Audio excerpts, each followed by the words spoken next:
Mesdames et messieurs, bonsoir et bienvenue dans notre rendez-vous culture. Mon invité ce soir est auteur, compositeur et enseignant-chercheur spécialisé dans la relation entre la musique et les mathématiques. Un architecte donc du son et du sens. Il est celui qui, dans les silences d'une partition, entend l'écho des équations primaires. Focus ce soir sur l'harmonie musicale, une combinaison subtile qui unit science, art et musique. Aziz Ifzaren, c'est un plaisir de vous avoir avec nous ce soir. Je rappelle que vous êtes enseignant-chercheur à l'Institut national supérieur de musique et des arts chorégraphiques. Merci d'avoir accepté cette invitation. C'est un plaisir de vous recevoir. Merci à vous, chère Myriam. Ça fait plaisir d'être là et merci encore une fois pour l'invitation. Merci de l'avoir accepté. Alors, on l'a compris, on va parler de musique. Même si vous êtes un homme aux multiples casquettes, vous faites beaucoup de choses. Vous avez un parcours aussi qui est assez diversifié, polyvalent d'une certaine manière. On va commencer en se concentrant d'abord sur la composition. Comment décrivez-vous plus ou moins votre processus créatif, justement, quand vous travaillez sur une partition ? D'accord. Malheureusement, aujourd'hui, je n'ai apporté aucune casquette. Hein.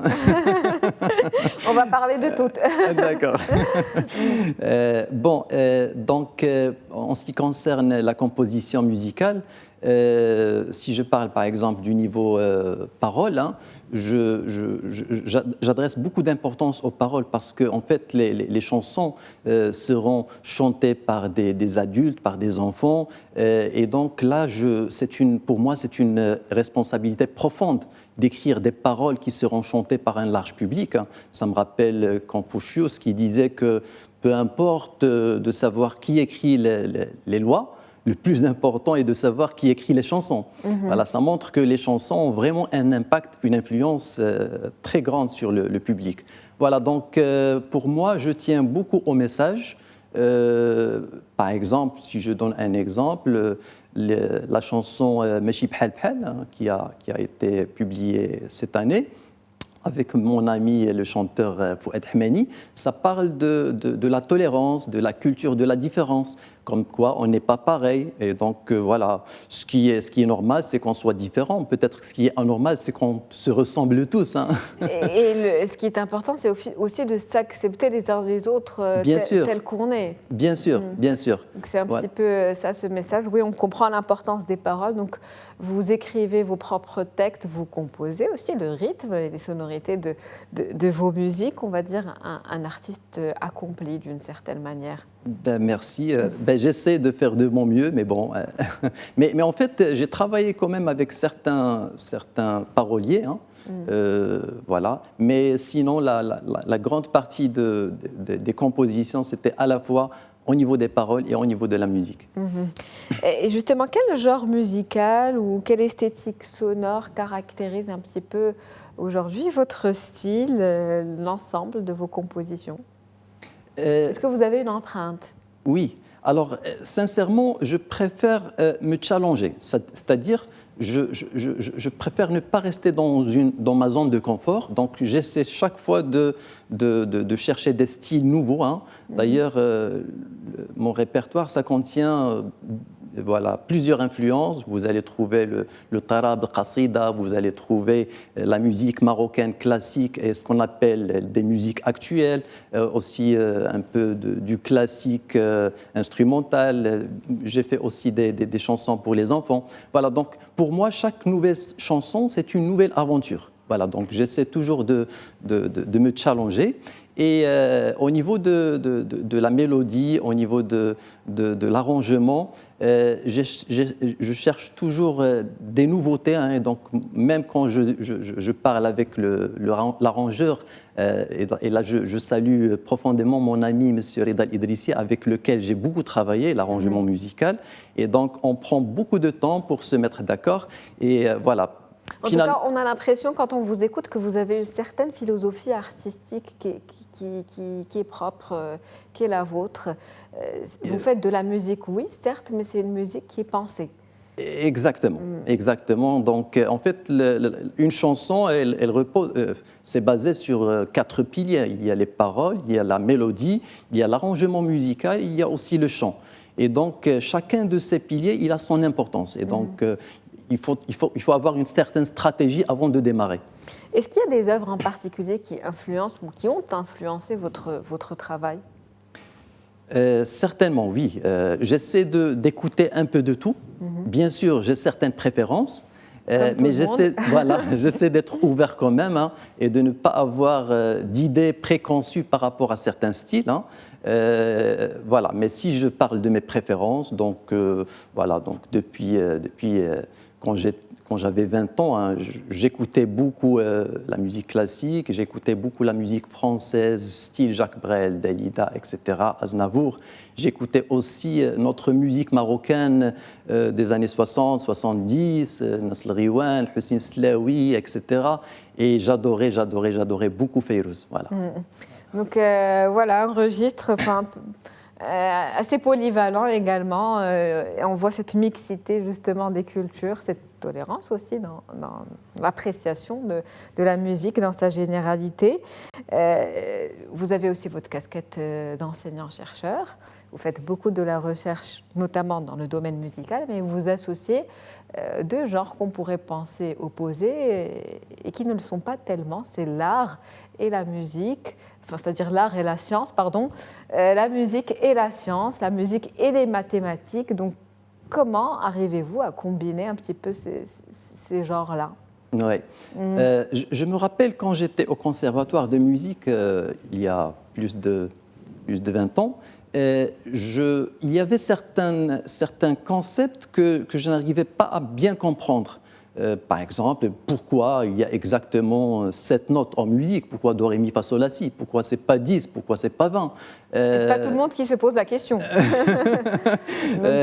Oui, pourquoi certains sons sont consonants alors que d'autres sont dissonants?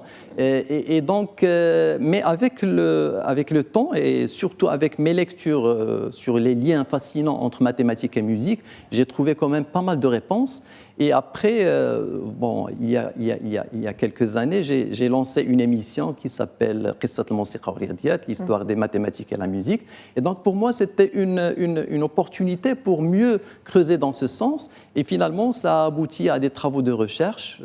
Voilà. Et c'est surtout des mathématiques appliquées à la musique marocaine et appliquées à la musique arabe. Voilà. Justement, dans quelle mesure les mathématiques sont un outil qui peut être utilisé pour la création?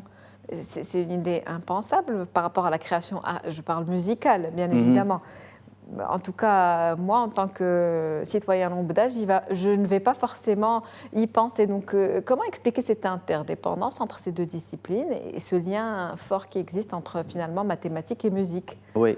Alors, en fait, ce lien, il est très ancien. D'ailleurs, à l'époque des Grecs, la musique faisait partie des mathématiques. Il y avait un concept qui s'appelait le quadrivium. C'est quoi le quadrivium? C'est les 4 sciences mathématiques. Alors, à l'époque des Grecs, les mathématiques, c'était l'arithmétique, la géométrie, l'astronomie et aussi la musique. D'ailleurs, quand on lit les anciens livres des Grecs, des Arabes comme le Farabi, comme Aristoxène, comme le Kindi, etc., on trouve des livres de musique qui contenaient des calculs mathématiques, des tableaux, des formes géométriques. Et on se demande, est-ce que c'est un livre de musique? Voilà, donc, actuellement, on peut dire que la théorie musicale, c'est beaucoup de mathématiques. Par exemple, Pythagore, qui était l'un des pionniers à montrer ce lien étroit entre musique et mathématiques, il a démontré tout simplement que les intervalles de musique les plus consonants qu'on utilise dans la musique de chaque jour sont basés sur des rapports mathématiques simples, type 1 demi, 2 tiers, 3 quarts, ainsi de suite. Voilà, et donc on parle aussi de musicologues qui étaient aussi des mathématiciens. Hein. Donc, il y avait de grands musicologues. Je cite en particulier Descartes. Son premier livre, ce n'était pas un livre de philosophie, c'était un livre sur la musique de point de vue mathématique. On peut citer aussi, Einstein n'était pas musicologue, mais c'était quand même un musicien de talent. Il faisait le piano, le violon. Et il disait que si je n'étais pas physicien, j'aurais dû être musicien.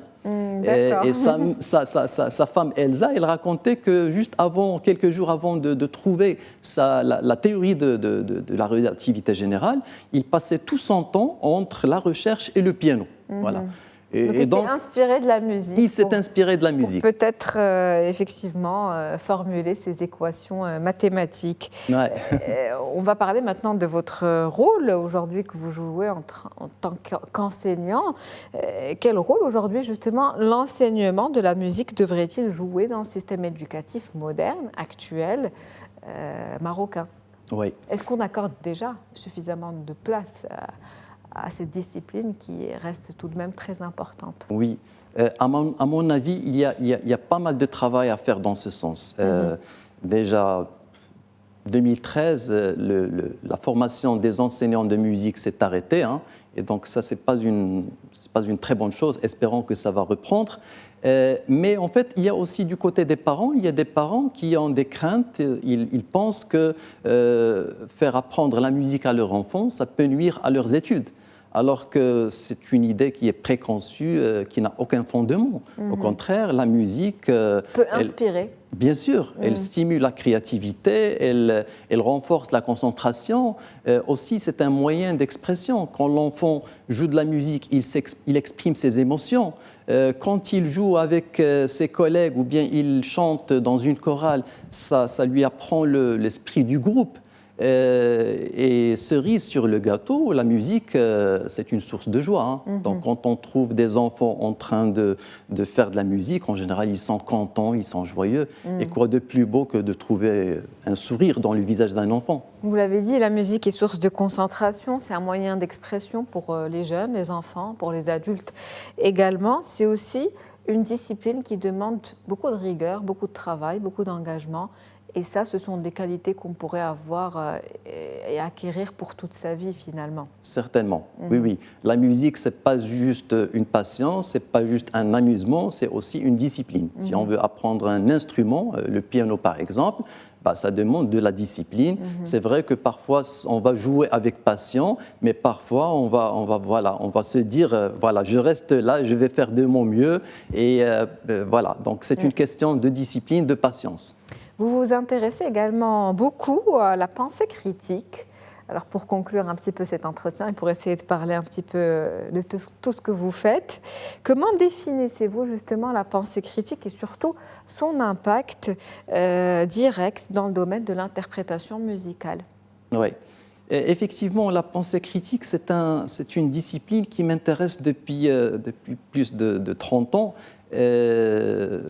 Alors la pensée critique, on peut la définir, ça me rappelle une belle citation de Chomsky qui disait que la véritable éducation, c'est de pousser les gens à penser par eux-mêmes. Donc on peut dire que la pensée critique, ça pousse les gens à penser par eux-mêmes au lieu de suivre aveuglement. Et donc la pensée critique, ça nous mène à poser des questions, à analyser les informations, à ne pas tout accepter. Vous savez qu'à notre époque, avec les réseaux sociaux, on peut dire n'importe quoi. Et donc, comment s'assurer de la véracité de l'information? Là, il faut avoir un esprit critique. Il y a un volet particulièrement intéressant, c'est les erreurs de logique. Et donc, je viens de finaliser un livre sur les erreurs de logique. Vous avez écrit 3 ouvrages, plusieurs articles scientifiques, effectivement. Voilà, le plus récent, ça va être celui-là. J'espère bien le publier le mois prochain parce que le livre, il est déjà prêt. Voilà, donc ça parle des erreurs de logique et c'est vraiment une thématique qui est très intéressante. Personnellement, ça a changé ma façon de raisonner et parce que les erreurs de logique, une fois on se rend compte, ça devient un outil très performant pour se protéger de l'illusion, de la manipulation, des clichés, des généralisations, voilà, des fausses informations, etc. etc. Merci à vous, Aziz Ifzarn. C'est un plaisir de vous avoir comme invité ce soir. Je rappelle que vous êtes auteur, compositeur, enseignant-chercheur également à l'Institut national supérieur de musique et des arts chorégraphiques. C'était un plaisir. Merci beaucoup. C'est la fin d'Invité Culture pour ce soir. Je vous souhaite une très bonne soirée.